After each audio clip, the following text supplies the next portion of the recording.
സഹോദരങ്ങളെ, ഒരു നൂറ്റാണ്ടുകാലമായി പ്രാമാണികമായി മുജാഹിദ് പ്രസ്ഥാനം പഠിപ്പിച്ചതും പ്രചരിപ്പിച്ചതുമായ ആശയധാരയിൽ നിന്ന്, ആദർശ വീതിയിൽ നിന്ന് പരിപൂർണമായും അതെല്ലാം വലിച്ചെറിഞ്ഞു കൊണ്ടുപോയവർ, അവർക്ക് വേണ്ടിടത്ത് ഞങ്ങൾ മുജാഹിദുകളാണ്, ഞങ്ങൾ സലഫികളാണ്, ഞങ്ങൾ പൂർവികരുടെ പാരമ്പര്യത്തിലാണ് എന്ന് അവകാശപ്പെട്ടുകൊണ്ടിരിക്കുന്നു. ആ അവകാശവാദം ഒരിക്കലും യാഥാർത്ഥ്യമല്ല, അത് വ്യർത്ഥ്യമാണ്, കപടതയാണ്. ഇത്തരം വചനങ്ങൾ കൃത്യമായി നമ്മളെ പഠിപ്പിക്കുകയാണ്.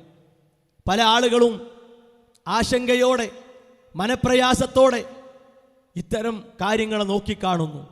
യഥാർത്ഥത്തിൽ ഓരോ സമൂഹത്തിലെയും ഓരോ കാലഘട്ടത്തിലെയും യഥാർത്ഥ പണ്ഡിതന്മാർ, അറിവുള്ളവർ കൃത്യമായി നിർവഹിക്കേണ്ട ഒരു കാര്യമാണ് വിസ്ഡം ഇസ്ലാമിക് ഓർഗനൈസേഷൻ ഇവിടെ നിർവഹിച്ചു കൊണ്ടിരിക്കുന്നത്.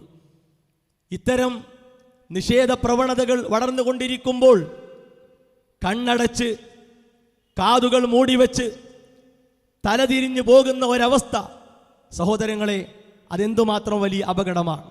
അല്ലാഹു സുബ്ഹാനഹു വ തആല യഹൂദികളോട്, അഹ്ലി കിതാബിൻ്റെ ആളുകളോട് ഒരു കരാർ എടുത്തിട്ടുണ്ട്. ആ കരാർ എന്തായിരുന്നു?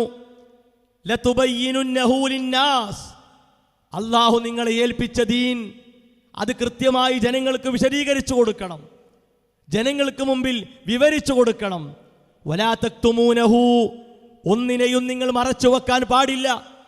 ഒരു വിധി എത്ര ചെറുതാകട്ടെ വലുതാകട്ടെ, ഒരു പ്രശ്നം എത്ര വലുതാകട്ടെ ചെറുതാകട്ടെ, അതൊരിക്കലും തന്നെ നിങ്ങൾ മറച്ചു വെക്കാൻ പാടില്ല എന്ന് അല്ലാഹു സുബ്ഹാനഹു വ തആല അഹ്ലി കിതാബിനോട് വാഗ്ദാനം, ഒരു കരാർ വെച്ചിട്ടുള്ള കാര്യമാണ്.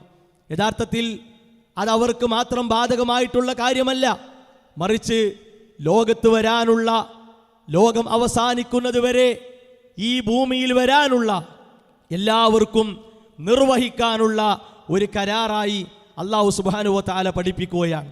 അവിടെ നോക്കൂ നിങ്ങൾ, മഹാനായ ഇബ്നു കസീർ റഹിമഹുല്ല പറഞ്ഞ ഒരു വാചകം, ഈ കാര്യത്തെ പ്രയാസമായി കാണുന്ന, ഈ കാര്യം നിർവഹിക്കേണ്ട ആരെങ്കിലും ഉണ്ടെങ്കിൽ അവർക്ക് ആ പ്രയാസം നീങ്ങിക്കിട്ടാൻ, ഇത്തരം നിഷേധങ്ങളുമായി മാനസികമായി ചേർന്ന് പോകുന്ന ആളുകളുണ്ടെങ്കിൽ അവർക്ക് ആ ഒരു അവസ്ഥയിൽ നിന്ന് മാറ്റമുണ്ടാകാൻ, അതുപോലെ തന്നെ രാവും പകലും പണിയെടുത്തുകൊണ്ട് ഇതിനു വേണ്ടി ഓടി നടക്കുന്നവർക്ക് ഒരു മനോധൈര്യം, ഒരു മനക്കരുത്ത് കിട്ടാൻ ഇബ്നു കസീർ റഹിമഹുല്ലയുടെ ആ വാചകം വളരെ ശ്രദ്ധേയമായതാണ്.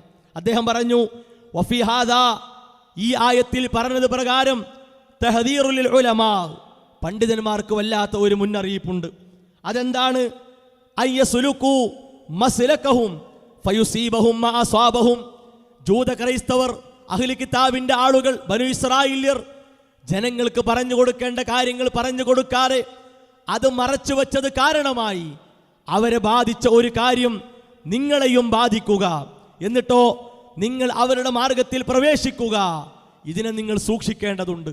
അള്ളാഹുവിൻ്റെ ദീൻ പറയുമ്പോൾ, അത് പഠിപ്പിച്ചു കൊടുക്കുമ്പോൾ ഇതൊക്കെ എന്തിനാണ്, ഇതിൻ്റെ ആവശ്യമുണ്ടോ എന്ന ചോദ്യവുമായി വരുന്നവരുണ്ടെങ്കിൽ ഈ താക്കീദിനെ, മുന്നറിയിപ്പിനെ പേടിക്കട്ടെ എന്നാണ് അല്ലാഹു സുബ്ഹാനഹു വ തആല പഠിപ്പിക്കുന്നത്.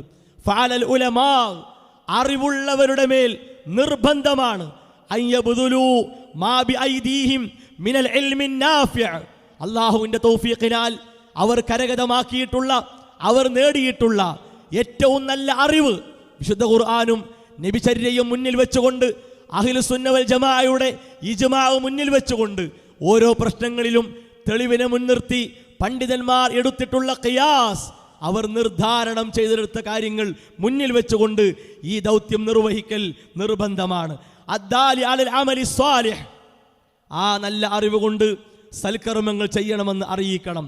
വലാ യക്തുമു മിൻഹു ശൈആ, അല്ലാഹുവിൻ്റെ ദീനിൽ നിന്ന് ഒന്നും മറച്ചു വെക്കാൻ പാടില്ല എന്ന് മഹാനായ ഇബ്നു കസീർ റഹിമഹുല്ലാ ഈ ആയത്തിൻ്റെ വിശദീകരണമായി നമ്മെ പഠിപ്പിക്കുകയാണ്.